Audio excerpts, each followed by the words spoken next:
तो अभी हम लोग सीख रहे हैं कि what is a company. What is a company या उसका डेवलपमेंट क्यों हुआ, ये जानने के लिए हमको लिमिटेशन ऑफ पार्टनरशिप समझना पड़ेगा कि पार्टनरशिप के लिमिटेशन क्या है जिसके वजह से कंपनी का डेवलपमेंट करना पड़ा। So let us understand limitation of partnership क्या है। हमने इसके पहले कुछ वीडियोस, एटलीस्ट 2-3 वीडियोस पार्टनरशिप के देखे थे। तो सबसे पहले हमको समझना होगा कि पार्टनरशिप में मैक्सिमम नंबर ऑफ पार्टनर्स कितने हो सकते हैं। 50, इसके ऊपर होगा नहीं, बराबर है। मैक्सिमम नंबर ऑफ पार्टनर्स 50 है। ये सबसे पहला ड्रॉबैक कि तुम 50 को क्रॉस कर नहीं सकते। दूसरा ड्रॉबैक ये है, एक्चुअली इधर 100 लिखा है बट नाउ इट इज 50, में इसको चेंज कर रहा हूँ। तो 50 का मैक्सिमम लिमिट है और एक तो लायबिलिटी ऑफ पार्टनरशिप अनलिमिटेड है। इसका मतलब तुमको यदि लॉस हो गया तो पैसा घर से लाना पड़ेगा, लायबिलिटी इज अनलिमिटेड। तो इसको सॉर्ट आउट करने के लिए पार्टनरशिप का इंपॉर्टेंस बढ़ा, ठीक है। सो पार्टनरशिप बनता है और कई बार टूट जाता है। सो पार्टनरशिप कई बार बनता है और कई बार टूट जाता है बिकॉज लिमिटेशन ऑफ पार्टनरशिप और लायबिलिटी अनलिमिटेड है। ये सबसे बड़ा कारण है। सबको समझ में आया लिमिटेशन ऑफ पार्टनरशिप क्या है? हाँ सर। सो सबसे पहले तो तुमको समझना पड़ेगा ये जो वर्ड कंपनी है इसका डिराइवेशन कहाँ से हुआ। डिराइवेशन ऑफ वर्ड कंपनी ये कहाँ से आया ये हम सीखेंगे पहले। तो सबसे पहले तुमको सीखना पड़ेगा कि derivation of the word company जो है, the word company derive from Latin. Latin शब्द से है। लैटिन में दो शब्द है जिससे ये वर्ड डिराइव्ड है। So the word company is derived from two words. One is com और one is panis, मतलब with, और दूसरा together।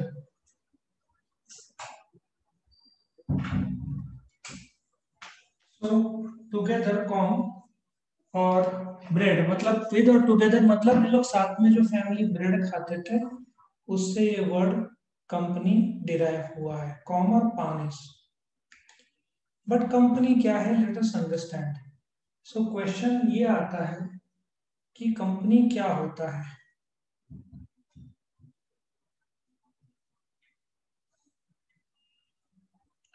So what is a company. सबसे पहले कंपनी को जॉइंट स्टॉक, सब बताऊंगा मैं एक एक करके। और जॉइंट स्टॉक कंपनी एक ऐसा वॉलंटरी एसोसिएशन है ऑफ पर्संस जो कि रजिस्टर्ड है under the companies act of 2013, ठीक है ना। Form for the objective of profit. So सबसे पहले तुमको समझना पड़ेगा कि एक वॉलंटरी एसोसिएशन है, मीनिंग जो लोग को लगता है कंपनी शुरू करने का, सो प्राइवेट में 2 और पब्लिक में 7, ये लोग मिलके जब इनकी इच्छा हो तब ये लोग कंपनी रजिस्टर करना चाहते हैं। जॉइंट स्टॉक मतलब jointly held shares in a company. अब ये शेयर्स क्या होता है थोड़ी देर में तुमको मैं बताऊंगा। So voluntary association of persons, company के पर्संस को मेंबर्स बोलते हैं। ये रजिस्टर्ड होते हैं under the companies act of 2013। ये फॉर्म होता है for the objective of profit. इनका मूल उद्देश्य होता है प्रॉफिट, सर्विस नहीं प्रॉफिट होता है, करेक्ट।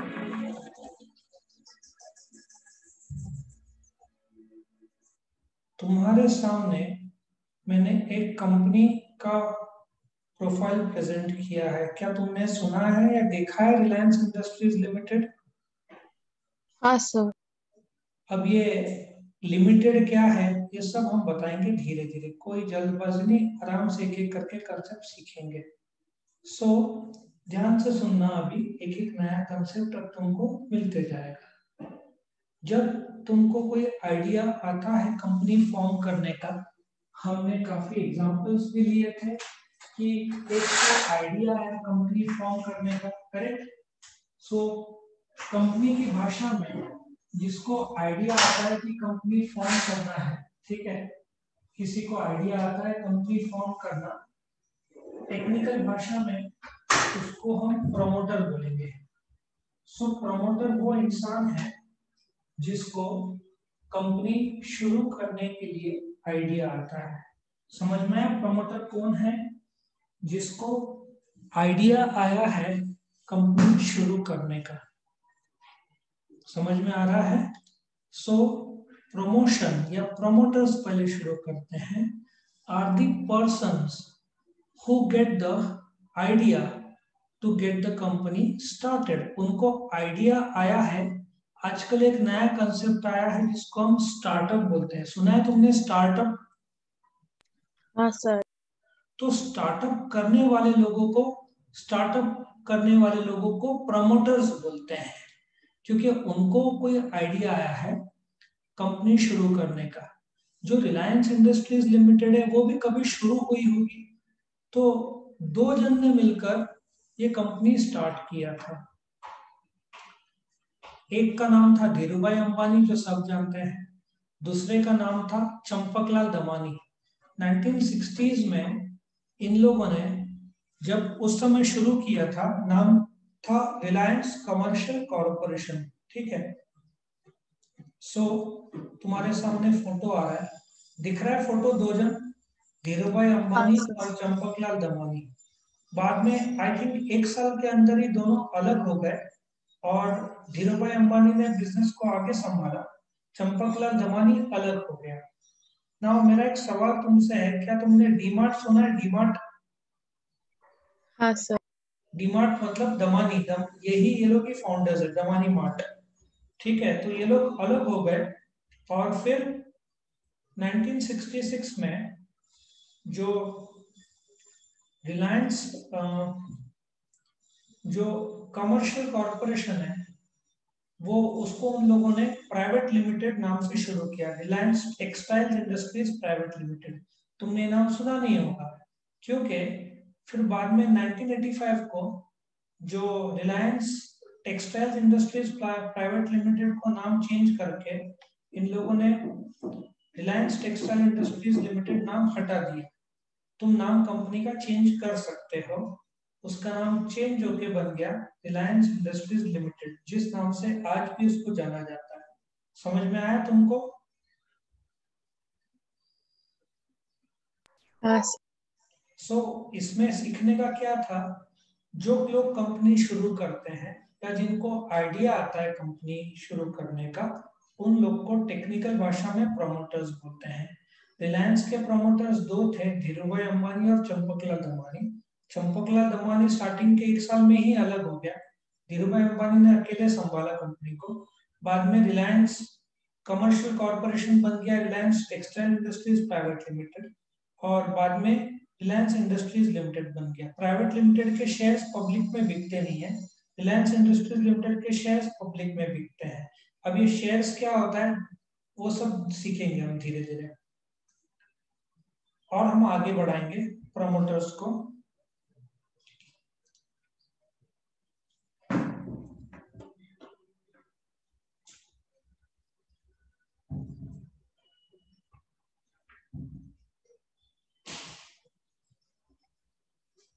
सो तुम्हारे सामने जो प्रमोटर्स है उसमें, अभी सब लोग तैयार, ध्यान से सुन पा रहे मेरी बात? हाँ सर। अभी ध्यान से सुनना। अभी लेटेस्ट प्रेज्यूम कि 2 जन कंपनी शुरू करने वाले हैं। सपोजिटली में 2 जन जो है मिस्टर ए और मिस्टर बी, ठीक है, वो 2 जन कंपनी शुरू करने वाले हैं और मैं कंपनी का रजिस्ट्रार हूँ। नाउ टेल मी, तुमको 11th के एडमिशन के लिए कुछ डॉक्यूमेंट्स लगा है? 11th के एडमिशन के लिए कुछ डॉक्यूमेंट्स जमा करना हाँ पड़ा? सर। कौन कौन से डॉक्यूमेंट्स थे?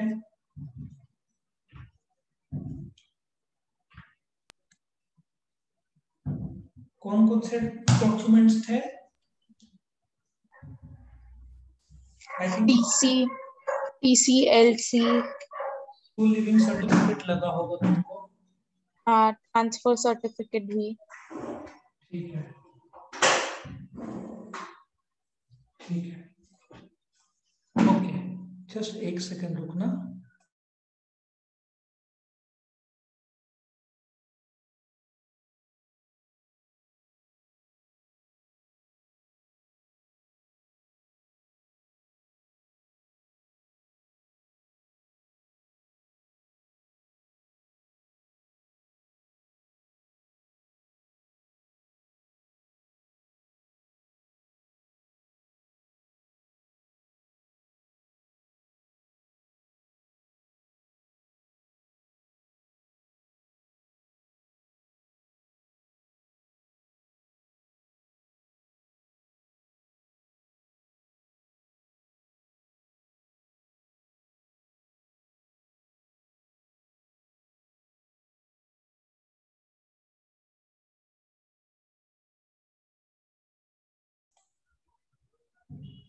ओके, आवाज आ रही है मेरी? हाँ सर। रजिस्ट्रेशन के टाइम में मेमोरेंडम और आर्टिकल्स, ये 2 डॉक्यूमेंट सबमिट करना पड़ता है to get the company registered. क्या तुमने बायोडाटा का नाम सुना है? बायोडाटा। हाँ सर। तो मेमोरेंडम ऑफ एसोसिएशन एक प्रकार से कंपनी का बायोडेटा है। इसमें कंपनी का नाम और बाकी सब डिटेल्स आता है और कंपनी के इंटरनल रूल्स एंड रेगुलेशंस को आर्टिकल्स ऑफ एसोसिएशन बोलते हैं। ये दोनों का डिटेल अगले चैप्टर में है, सो मैं इसलिए इधर नहीं बोलूंगा। तुम ऐसा सोचो, तुमको कंपनी शुरुआत करनी है तो तुम ये 2 डॉक्यूमेंट लेके किसके पास जाओगे? रजिस्ट्रेशन करना है ना भारत में। Registrar office. Registrar, yes. Company के रजिस्ट्रेशन के लिए ध्यान से सुनना, सेंट्रल गवर्नमेंट ने एक एम्प्लॉय को अपॉइंट किया है। हर स्टेट में एक एम्प्लॉय को अपॉइंट किया है, उसको रजिस्ट्रार ऑफ कंपनीज बोलते हैं। भारत में 22 रजिस्ट्रार है कंपनीज के, ठीक है। भारत में 22 रजिस्ट्रार है कंपनीज के। ये सारे के सारे रजिस्ट्रार का अपॉइंटमेंट सेंट्रल गवर्नमेंट ने किया है, ठीक है। और हर एक स्टेट में एक एक रजिस्ट्रार रहता है, लेकिन महाराष्ट्र और तमिलनाडु में ज्यादा कंपनीज है तो वहां पे रजिस्ट्रार ज्यादा है। महाराष्ट्र में 2 रजिस्ट्रार है, एक पूना में और एक मुंबई में, ठीक है। ये रजिस्ट्रार, तुम बोलोगे इतने कम क्यों, स्टेट्स तो ज्यादा है। ईस्टर्न साइड में जो स्टेट्स है वहां पे छोटे छोटे स्टेट्स है, तो हो सकता है 2-3 स्टेट मिलकर एक रजिस्ट्रार बने। तो registrar of companies central government का अपॉइंट किया हुआ आदमी है, जिसका काम है कंपनी को रजिस्टर्ड करने का। रजिस्ट्रार का अपॉइंटमेंट सेंट्रल गवर्नमेंट करता है, वो सेंट्रल गवर्नमेंट का पेड एम्प्लॉय है। सो तुम ये 2 डॉक्यूमेंट और दूसरे जो जरूरत की चीजें हैं वो रजिस्ट्रार को सबमिट करेंगे। रजिस्ट्रार इफ सब कुछ ठीक है तो तुमको सर्टिफिकेट ऑफ इनकॉर्पोरेशन देगा। क्या तुम्हारा बर्थ सर्टिफिकेट है तुम्हारे पास? बर्थ सर्टिफिकेट, बर्थ सर्टिफिकेट है तुम्हारे पास? हाँ सर।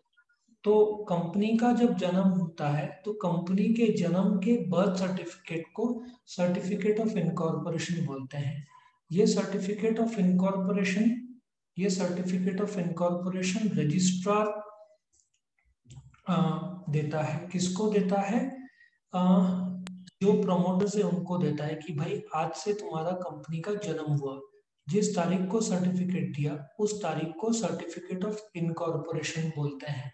ये सबसे इंपॉर्टेंट तारीख है कंपनी का, क्योंकि कंपनी का ऑफिशियली जन्म इस दिन हुआ है, सर्टिफिकेट ऑफ इनकॉर्पोरेशन के दिन हुआ है। ठीक है, ये सर्टिफिकेट ऑफ इनकॉर्पोरेशन से कंपनी का जन्म होता है, लेकिन कंपनी जैसे ही जन्म हुआ तुरंत अपना बिजनेस खरीदी बिक्री शुरू नहीं कर सकती, उनको एक और सर्टिफिकेट के लिए रुकना पड़ता है, उसको certificate of commencement of business बोलते हैं। इसके बाद कंपनी अपना कामकाज शुरू कर सकती है। क्या बेसिक लेवल पे अंडरस्टैंडिंग हुआ तुम्हारा? हाँ सर। नाउ इसके बाद हम एक इम्पॉर्टेंट कंसेप्ट सीखेंगे। पहले ये सर्टिफिकेट ऑफ कमेंसमेंट पहले सिर्फ पब्लिक लिमिटेड के लिए जरूरी था, प्राइवेट लिमिटेड के लिए नहीं, लेकिन अभी दोनों को वेट करना पड़ता है। 5-7 साल पहले प्राइवेट लिमिटेड जो कंपनी है उसको सर्टिफिकेट ऑफ इनकॉर्पोरेशन मिला तो वो अपना काम शुरू कर सकते थे, इन कमेंसमेंट की जरूरत नहीं थी प्राइवेट लिमिटेड को, अभी जरूरत पड़ती है। अच्छा, प्राइवेट लिमिटेड और पब्लिक लिमिटेड का जो फर्क है जब मैं टाइप्स ऑफ कंपनी लूंगा तभी डिटेल्स में बताऊंगा। ठीक है, यहाँ तक सब लोग क्लियर है? यस और नो? यस। अभी नेक्स्ट बहुत इंपॉर्टेंट कंसेप्ट है जिसको हम शेयर कैपिटल बोलेंगे, शेयर कैपिटल एंड शेयर्स।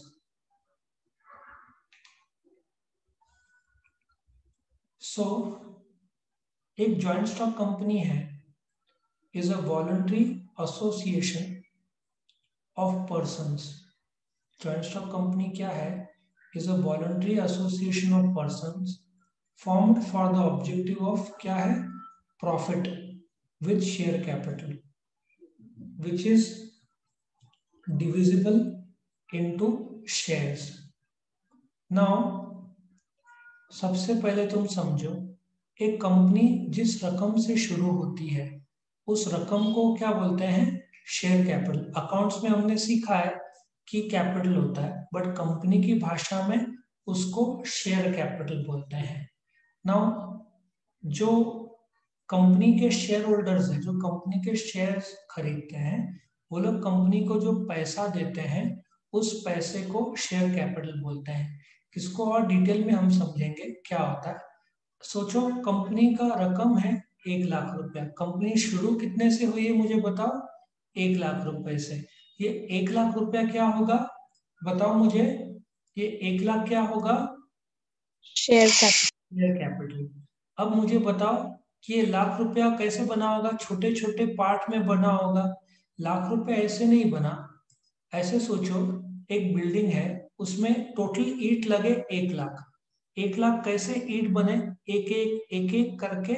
सो ये जो 1,00,000 रुपए जो बना, इसको छोटे छोटे पार्ट में बांटा जाता है, और हर एक पार्ट जो है, ऐसा सोचो 1,00,000 रुपया बना 10,000 छोटे छोटे पार्ट्स में, हर एक पार्ट को शेयर बोलते हैं। सो 10 रुपए का एक शेयर, ऐसे 10,000 शेयर, 10,000 इंटू 10 हो जाएगा 1,00,000। हर एक जो हिस्सा है 10 रुपया होगा, टोटल 1,00,000 रुपया हो जाता है, उसको शेयर कैपिटल बोलते हैं। शेयर कैपिटल को छोटे छोटे पार्ट में बांटा, हर एक पार्ट को हम शेयर बोलते हैं। जो आदमी, ये ऐसे सोचो लंप केक है ना पूरा का पूरा, इसको शेयर कैपिटल बोलेंगे। और ये जो 1,00,000 रुपया है, ऐसे सोचो इस 1,00,000 रुपए की केक को मैं छोटे छोटे पार्ट में बांटू, ऐसे 10,000 पार्ट में बांटू, हर एक जो तुमको स्लाइस केक या ये पीस है केक का, ऐसे पीस किए जा रहे हैं, हर एक पीस को हम शेयर्स बोलते हैं। क्या तुमको समझ में आया? यस और नो? Yes sir. ठीक है, तो शेयर्स जैसे बिल्डिंग में ईंट है, 10,000 ईंट हो गया शेयर्स, हर एक ईंट का कीमत 10 रुपया, एक एक ईंट करके 10,000 ईंट को जोड़ दो, मल्टीप्लाई बाय 10 करो तो 1,00,000 रुपए का शेयर कैपिटल हुआ। 10 रुपए की एक ईंट, तुम एक शेयर भी खरीद सकते हो। जो आदमी शेयर खरीदता है उसको हम बोलते हैं शेयर होल्डर। शेयर होल्डर कौन है? कंपनी का ओनर है, ठीक है ना? The person who takes up the share, जो आदमी शेयर्स खरीदता है उसको क्या बोलेंगे? Share holders. क्या बोलेंगे उसको? शेयर होल्डर्स और मेंबर्स। जो कंपनी का मालिक, ये जो शेयर होल्डर है वो कंपनी के मालिक होते हैं। तुम मालिक कैसे बन सकते हो? शेयर खरीद के। समझ में आ रहा है? तुम मालिक कैसे बन सकते हो? शेयर्स खरीद के। ठीक है, सो आगे बढ़ते हैं। The shareholders are the owners of the company. The shareholders are the owners of the company. ये जो लोग शेयर्स खरीदते हैं उनको शेयर होल्डर्स बोलते हैं। ये लोग शेयर होल्डर्स कंपनी के मालिक है।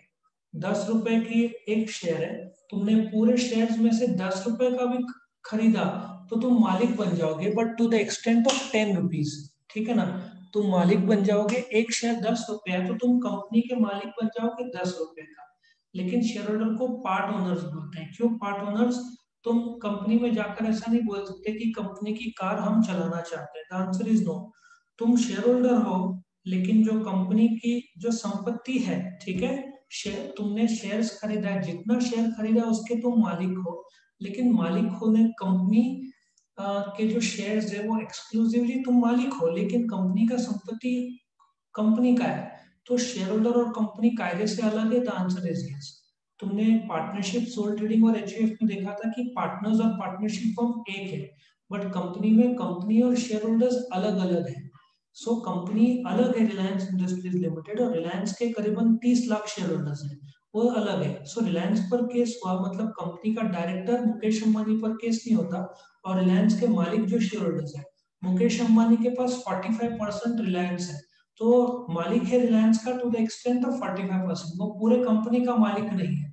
पूरे कंपनी के मालिक 32 लाख शेयर होल्डर्स है जिन्होंने रिलायंस के खरीदे हैं, और जो टोटल जितने भी शेयर्स है उसका 45% हिस्सा मुकेश अंबानी का है।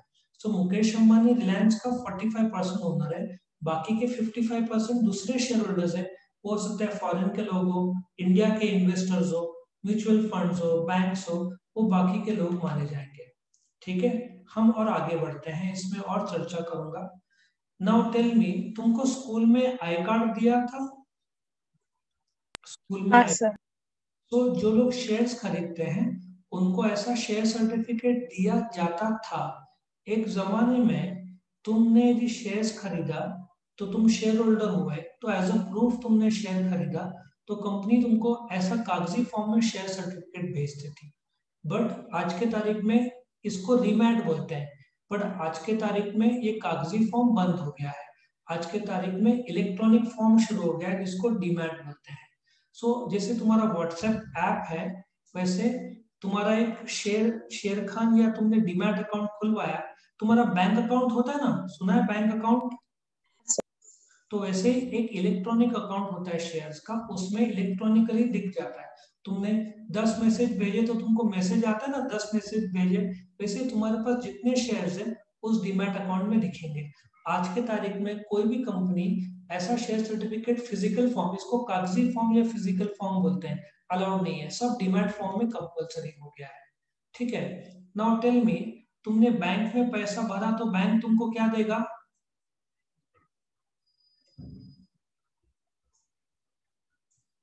तुमने बैंक में पैसा भरा तो बैंक तुमको क्या देगा?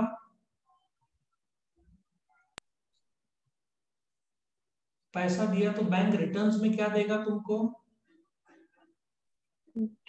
इंटरेस्ट देगा। उसी प्रकार से जब तुमने कंपनी में पैसा लगाया लाख रुपया, लाख रुपए में सपोजली तुमने 10,000 लगाया, तो कंपनी तुमको इंटरेस्ट तो दे नहीं सकती, वो तो बैंक देता है, तो रिटर्न्स में तुमको डिविडेंड देगी। ठीक है, डिविडेंड। डिविडेंड के दो रूप रहता है, एक तो कैश देगी, मतलब ऑनलाइन तुम्हारे खाते में ट्रांसफर करेगी, और एक फुकट के शेयर्स देगी। उस फुकट के शेयर्स को बोनस शेयर्स बोलते हैं जो देगी। ठीक है, सो जो कंपनी डिविडेंड दो रूप में दे सकती है, एक कैश में और एक फुकट के शेयर जिसको बोनस शेयर्स बोलते हैं, उस रूप में रिटर्न्स के तौर पर तुमको देगी। क्या तुमको ये पार्ट समझा? यस और नो? जैसे कि यस। 10,000 लगाया, तुमको 400 या 500 मिल जाएगा। अब वो कैसे दिया जाता है वो 12th में चैप्टर, अभी बोल के मतलब नहीं है। सो जो लोग कंपनी में पैसा लगाते हैं, कंपनी रिटर्न्स जो देती है वो डिविडेंड के रूप में देती है, या तो कैश या फ्री शेयर्स। फ्री शेयर्स को बोनस शेयर्स बोलते हैं। कैश मतलब रोकड़ा नहीं देती, ऑनलाइन तुम्हारे खाते में ट्रांसफर करती है। सो रिटर्न्स टू शेयर होल्डर्स उसको बोलते हैं। फिर डिस्टिंग्विश ये बाद में करेंगे। यहाँ तक तुम्हारा कंपनी का बेसिक था, क्या सबको समझ में आया? यस और नो? Yes, sir.